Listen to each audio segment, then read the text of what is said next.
नीति और समाज सेवा, इन दोनों का कोई आपस में मेल नहीं है और मेल होना भी नहीं चाहिए। हाँ, अगर कोई समाज सेवा करता है समाज के लोगों की भलाई के लिए, तब तो ठीक है। लेकिन अगर उसकी मंशा ये है कि मैं थोड़े दिन समाज में ये बांटूंगा, वो बांटूंगा, ये उनको दे दूंगा, उसके बाद फिर राजनीति में आने की मंशा लेकर अगर कोई वो आदमी आता है ना, तो उसका आम समाज को और देश प्रदेश को भारी नुकसान होता है।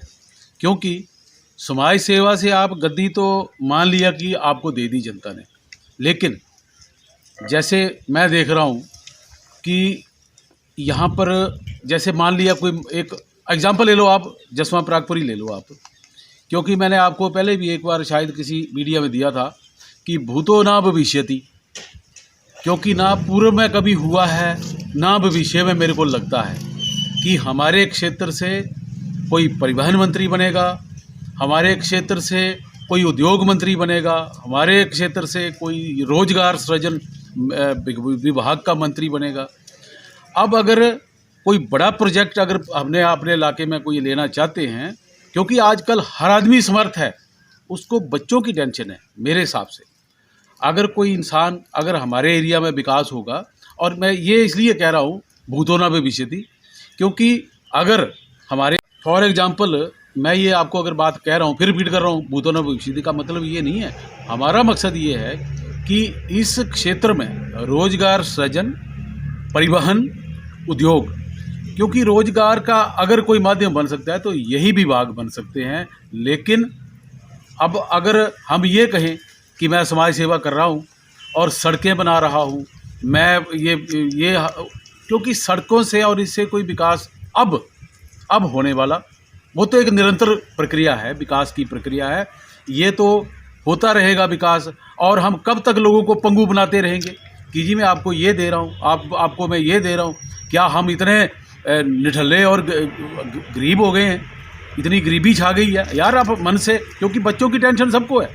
मैं आपको एक एग्जांपल देता हूँ, हिमकॉन एक संस्था है सरकारी, उसका एक ईडीपी प्रोग्राम आज से 15-20 साल पहले, और मैं उसमें एक उद्यमिता उस कार्यक्रम में वो मेरे को एज ए गेस्ट बुलाते थे।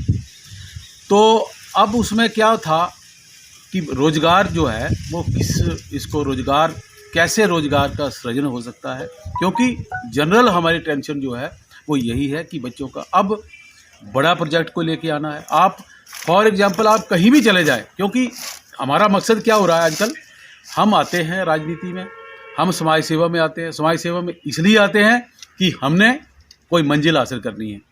अब उसका आम पब्लिक को क्या बेनिफिट हुआ, हम तो देख ही रहे हैं। मैं किसी का पार्टिकुलर नाम नहीं ले रहा, हम देख रहे हैं हर जगह, पूरे प्रदेश में आप देख लो। जो राजनीतिक सूझबूझ वाला व्यक्ति हो, हमें उसके साथ चलना चाहिए, मैं तो ये कहूँगा। और अगर वो राजनीतिक समझबूझ नहीं रखता है तो उसको भी साइड करो। लेकिन क्योंकि ये लोकतंत्र है, लोकतंत्र में जो ज़्यादा पावरफुल इंसान होता है वो होता है जो वैधानिक पद पर बैठा है। तो वैधानिक पद पर बैठा हुआ व्यक्ति ही कोई प्रोजेक्ट ला सकता है। अगर प्रोजेक्ट नहीं लाएंगे, मान लिया आपने मेरे घर को सड़क बना दी, रास्ता बना दिया, क्या मेरे बच्चों को वो रोजगार दे देगा रास्ता? वो तो एक निरंतर प्रक्रिया, आप रोक नहीं सकते। मैं पंचायत प्रतिनिधि था, हमें मिलता कुछ नहीं था, अब देरा बसट है। तो अब जो है, अब आज की डेट में एक प्रधान कितना विकास करवा रहा है इलाके में, सरकार ने उसको निर्धारित कर दिया है और सेंटर से इतनी फंडिंग हो रही है, वो काम उनको करने दो, उनको अपंग मत बनाओ। अगर ये मंशा लेकर हम राजनीति में कोई आता है, समाज सेवा के क्षेत्र से राजनीति में घुसने की नीयत से आता है, तो मैं कहता हूँ हम भी बूढ़े हो गए, जनता खुद इसमें वो करेगी डिसीजन, हम किसी को वो नहीं कर रहे। लेकिन अगर क्योंकि लोकतंत्र ये समाज है, हम लोकतंत्र में जीते हैं, तो इसमें अब प्रधान को प्रधान का काम करने दो, जिला पार्षद को जिला पार्षद का काम करने दो, ब्लॉक समिति वाले को ब्लॉक समिति का काम करने दो, विधायक को विधायक का काम करने दो, और कोई मंत्री है तो उस लेवल का काम उसको करने दो। हाँ, एक जो मैं आपको एक बात बताऊं, जो आदमी दान देता है, तो दानी तो वो व्यक्ति है कि एक हाथ से वो दे और दूसरे हाथ को पता ना चले। अब अगर हम इस समाज में जाते हैं कि जी हमने ये दे दिया, कहाँ से आया वो जाने, अब वो अखबारों में फ़ोटो लगवा दो, सोशल मीडिया पे आप चर्चा करवा लो, तो वो दान नहीं है, मैं नहीं समझता वो दान है। तो अब अगर इस तरह की समाज सेवा अगर करनी है तो हमें उससे बचना चाहिए, क्योंकि हमने तो आजमाए, हमने किसी को कुछ बनाया, वो हमारे। अब एक और मैं आपको एग्जांपल दे रहा हूँ, शायद मैंने आपसे आज बहुत अच्छा आपने वो किया। मैं आपको एक बात बताऊंगा। एक मेरे दादाजी की जो बड़ी बहन है, उनका बेटा doctor KS Guleria, world fame doctor, जस लोक के HOD, अपना हॉस्पिटल है मुंबई में उनका। अब वो हिमाचल इसलिए आते थे कि प्लास्टिक सर्जरी बहुत महंगी है, किसी का 6 लाख, किसी का 15 लाख, 20 लाख, तो आदमी खर्च नहीं कर सकता था। मेरा खून है वो, मेरे दादाजी की सगी बड़ी बहन का बेटा डॉक्टर KS गुलेरिया, वो इसलिए आते थे। और डॉक्टर विदेशों से, भारत से डॉक्टर ला के धर्मशाला में कैंप लगता था, रेड क्रॉस उसमें इन्वॉल्व होता था। अब उन्होंने कभी भी, वो आते थे इसलिए कि भाई मैं ज़िला कांगड़ा से हूँ, तो मैंने इनकी लोगों की जो है वो सेवा करनी है। अब वो कहें कि मैं 6 लाख दे दिया, और आपको मैं आज आपके इस पर बोल रहा हूँ, मैं आपके चैनल के माध्यम से बता देना चाहता हूँ, राजा वीरभद्र सिंह जी भी आए वहाँ मेरे सामने, तो बाई में मैं था, तो उन्होंने कहा कि डॉक्टर साहब आपका तो बहुत योगदान है, और वो मुख्यमंत्री थे। उन्होंने कहा कि मैं आपको हिमाचल सरकार की तरफ से धरती पुत्र की उपाधि देना चाहता हूँ। तो डॉक्टर साहब ने तब भी बोला कि नहीं, तो उन्होंने माने नहीं वो, कि नहीं भाई मैंने आपको उपाधि देनी है। और ये हमारे यहाँ से अगर मैं लोकल पॉलिटिशियन की बात करूँ, विप्लव ठाकुर जी, क्या उनसे नहीं मिली? इसलिए मिली कि वो भी कोई किसी आदमी का। तो डॉक्टर साहब ने अगर 6 लाख का ऑपरेशन, मैंने मुंबई भेजे, और वो ऐसी शख्सियत थी मुंबई में, दादर में, उनके नाम का एक, उनके फादर के नाम का वहाँ पर एक कृष्ण, उसका गणेश भगवान का उनके नाम से मंदिर बना हुआ है, क्योंकि वो वहाँ भी समाज सेवा के क्षेत्र में रहते हैं। उनका बेटा जसलोक हॉस्पिटल मुंबई में आज वो HOD है वहाँ। अब इसका ये नहीं है मतलब ये है कि आज तक जिला कांगड़ा में, मैं आपको आपके माध्यम से ओपन बोल रहा हूँ, ये डॉक्टर कुलभूषण सूद देरा से डायरेक्टर रिटायर हुए हमारे हेल्थ सर्विसेज से। अब ये भी अच्छी तरह से इनसे आप करें। हमारे इलाके से मैंने कितनों की मदद की है।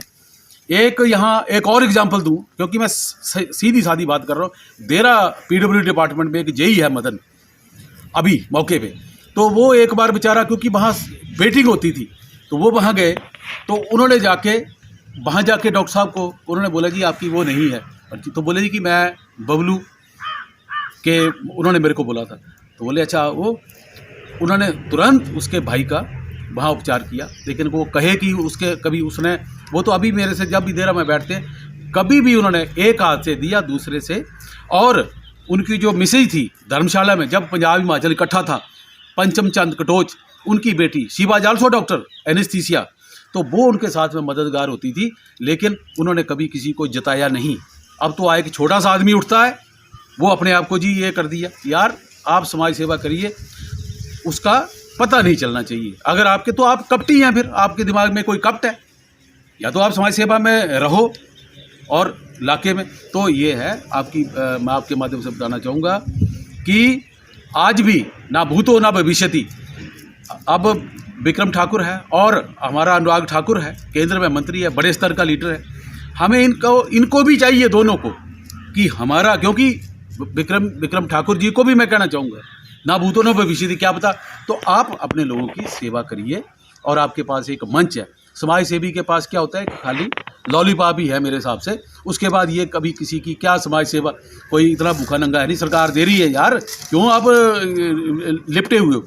आपको सरकार राशन दे रही है फ्री में, आपको राशन सस्ता मिल रहा है, आपको पंचायत प्रधान आपकी वो, तो आप उस लेवल की बात करिए जिस लेवल पे हमारे यूथ को रोजगार मिल सकता है।